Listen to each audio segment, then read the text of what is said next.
আপনারা জানেন যে বিজেপির 4 সদস্যের প্রতিনিধি দল তারা আক্রান্ত এবং ঘরছাড়াদের দেখতে এই রাজ্যে এসেছেন কেন্দ্রীয় দল, এবং এই মুহূর্তে তারা সন্দেশখালীতে গিয়েছেন বলে জানা যাচ্ছে। বসিরহাট লোকসভা কেন্দ্রের বিজেপি প্রার্থী রেখা পাত্রকে সঙ্গে নিয়ে তারা সন্দেশখালীতে গিয়েছেন। আপনারা জানেন যে এই সন্দেশখালী রীতিমতন জাতীয় ইস্যুতে পরিণত হয়েছিল। সরাসরি দেখছেন রবিশঙ্কর প্রসাদ কিছু বলছেন, শিবাশিস মৌলিক আমাদের সঙ্গে রয়েছেন সরাসরি। শিবাশিস, এই ছবি আমরা দেখাচ্ছি দর্শকদের।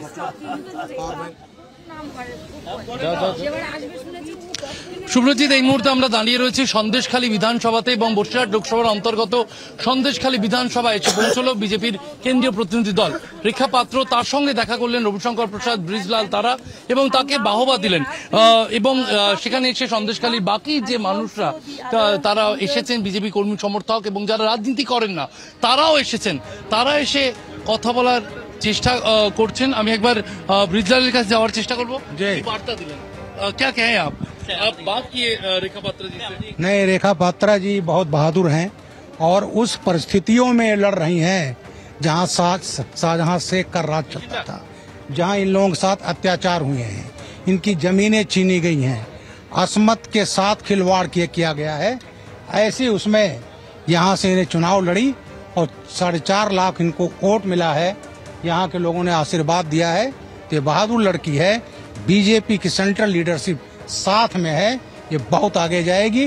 जो करेंगे हम लोग उनके साथ हैं। 3 दिन आप लोगों ने बंगाल में रहा, यहाँ पे आप लोगों ने पहले माहेश्वरी सदन गए थे, फिर आप लोग कुछ बिहार गए थे, आज यहाँ संदेशखाली, डायमंड हार्बर, जयनगर, ऐसे लोकसभा पे आप गए। जो दिखा गया वो जो आरोप आ रहे हैं वो कब आप लोग जमा करने वाले हैं? ऐसा है, अभी तो हम लोग जा रहे हैं, 3 दिन से नॉर्थ बिहार भी देखा यहाँ और केवल अत्याचार देखा। और अभी जो हम लोगों ने देखा है वो खासकर दलित महिलाओं के साथ अभी हम गांव में गए, मात्र इसलिए उनका दोस्त था, उनका बेटा चुनाव लड़ गया तो उनका घर तोड़ देंगे, दुकान तोड़ देंगे। एक लेडी बीजेपी की वर्कर है तो तोड़ देंगे उसका घर। तो यहाँ पर SC ST गरीबों के साथ में, दलितों के साथ में घोर अत्याचार ममता बनर्जी कर रही हैं। और सबसे दुखद ये है, मैं भी पुलिस अफसर रहा हूँ, 37.5 वर्ष वर्दी पहनी यूपी पुलिस का DGP रहा हूँ, लेकिन ऐसा अत्याचार मैंने नहीं देखा। और हमारे वर्दी वाले लोग जो संविधान की शपथ लेकर नौकरी करते हैं, उन्होंने अपना संविधान भूल गए हैं यहाँ तृणमूल कांग्रेस के उसमें। तो यहाँ की लीडरशिप है, जो पुलिस की लीडरशिप है, पुलिस DG है, SP है, यहाँ उनको आगे जाना चाहिए कि तुम भर्ती हो वर्दी कानून का पालन करने, कानून को इन्फोर्स करने के लिए, लेकिन वो बंगाल में नदारद है। आप लोग क्या सिफारिश करेंगे, ये मेरा आखिरी सवाल। ऐसा है, यहाँ की पूरी जो है यहाँ न्याय नहीं मिल रहा है, न्याय नहीं मिल रहा है। हम रिपोर्ट देंगे, जरूरत होगी हाई कोर्ट जाएंगे, सुप्रीम कोर्ट जाएंगे, लेकिन न्याय दिलाएंगे। প্রয়োজনে আদালতে যাব এবং ন্যায় বিচার এনে দেব বলছেন এই কেন্দ্রীয় প্রতিনিধি দলের অন্যতম সদস্য ব্রিজলাল, যিনি উত্তরপ্রদেশ পুলিশের প্রাক্তন DG এবং বর্তমানে রাজ্যসভার সাংসদ। যে ছবি আমরা দেখতে পাচ্ছি সন্দেশখালী বিধানসভাতে, সেখানে কিন্তু সকলে জড়ো হয়েছেন এবং তারা রেখা পাত্র উপস্থিত রয়েছেন। তারা এখানে জড়ো হয়েছেন ব্রিজলাল, রবিশঙ্কর প্রসাদ, বিপ্লব দেব, কবিতা পাতিদার, যে 4 সদস্য, তাদের সামনে তারা তাদের অভিযোগ তুলে ধরছেন। আজই ফিরে যাওয়ার কথা দিল্লিতে ব্রিজলাল, বিপ্লব দেবদের, এবং এই সপ্তাহে JP নাড্ডার কাছে তারা লিখিতভাবে রিপোর্ট পেশ করবেন বাংলাকে নিয়ে। কারণ বিভিন্ন রাজ্যে ভোট হলেও পশ্চিমবঙ্গে কেন সন্ত্রাস, বারবার প্রশ্ন তুলছেন এই ফ্যাক্ট ফাইন্ডিং টিমের সদস্যরা। রেখা পাত্র তিনি রয়েছেন, তিনি কথা বলছেন এই ফ্যাক্ট ফাইন্ডিং টিমের সঙ্গে, বিভিন্ন যারা এসেছেন। রেখা, এই যে সেন্ট্রালের যে টিম এসেছে আপনার সঙ্গে দেখা করতে এলেন, শেরনি বললেন ব্রিজলাল, কি বলবেন? দেখুন, আজকে ব্রিজলাল স্যার যিনি আমাকে শেরনি বলেছেন, শেরনি সন্দেশখালী নয়, বসিরহাটের প্রত্যেকটা মা বোন।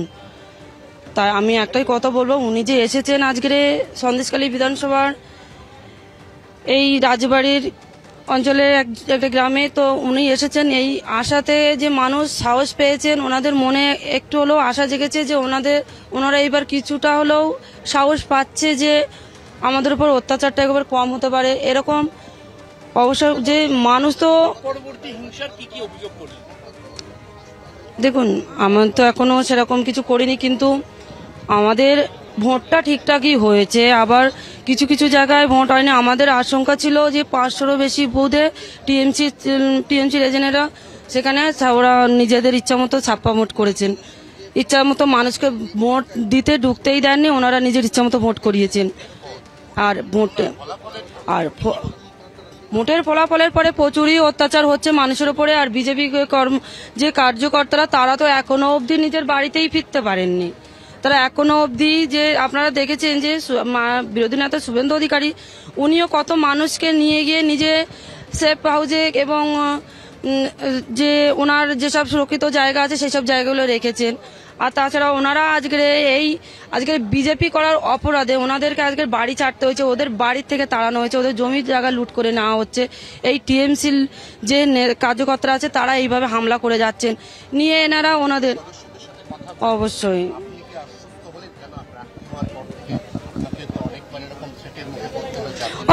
এখনোই পড়তে হচ্ছে, এখনো জায়গায় জায়গায় আমাকে নিয়ে বাজে ল্যাঙ্গুয়েজ আমার নামে করা হচ্ছে। এটা করবে, এটা নিয়ে আমি কিছু মনে করছি না। কেননা দেখুন, এটা আমাদের একটা দল করতে গেলে এরকম অনেক কিছুই শুনতে হবে, তাই এটা নিয়ে আমি কিছু মনে করছি না। শুধু আমার সমস্যা এই জায়গায় যে আজকের এই অসহায় মানুষগুলোর উপর অত্যাচার হচ্ছে, এটা নিয়েই আমি একটু চিন্তিত। এনাদের সাথে কথা বলে অবশ্যই কথা বলতে এসেছি, এখনো সেইভাবে কথা বলতে এলেন রবিশঙ্কর প্রসাদ, সেই ছবি আমরা দেখতে পাচ্ছি। এবং রেখা পাত্রের সঙ্গে কথা বললেন রবিশঙ্কর প্রসাদ এবং তারা এগিয়ে চলেছেন সন্দেশখালীতে, যেখানে যেখানে অভিযোগ উঠে আসছে। এই যে রাজবাড়ী এলাকা, সেই রাজবাড়ী এলাকার বিভিন্ন জায়গায় যে অভিযোগ, সেই অভিযোগ খতিয়ে দেখার জন্য কিন্তু রবিশঙ্কর প্রসাদ তিনি এগিয়ে চলেছেন, সেই ছবি আমরা দেখতে পাচ্ছি। একেবারে সেই সন্দেশখালীর ছবি আপনারা দেখতে পাচ্ছেন, যে সন্দেশখালীতে একেবারে নারী নির্যাতনের অভিযোগকে কেন্দ্র করে শাসক দলকে বারে বারে নিশানা করেছে বিজেপি। রেখা পাত্রকে সঙ্গে নিয়ে সন্দেশখালীর সেই অভিযোগ খতিয়ে দেখছেন বিজেপির এই কেন্দ্রীয় প্রতিনিধি দল ফ্যাক্ট ফাইন্ডিং টিম। कितना वोट आया तुमको? दादा पीछा ना कैमरा 4,50,000 के आसपास। 4,50,000। बहुत बढ़िया, बहुत आशीर्वाद। यही 5 लाख लोगों के आशीर्वाद मिला है, यही हमारे लिए बहुत खुश है। इतना लोग हमारी आशीर्वाद दिए, ये हमारी सौभाग्य है सर। चलो ठीक है, अब यहाँ के लोगों के लिए लड़ो, ठीक है? इधर भी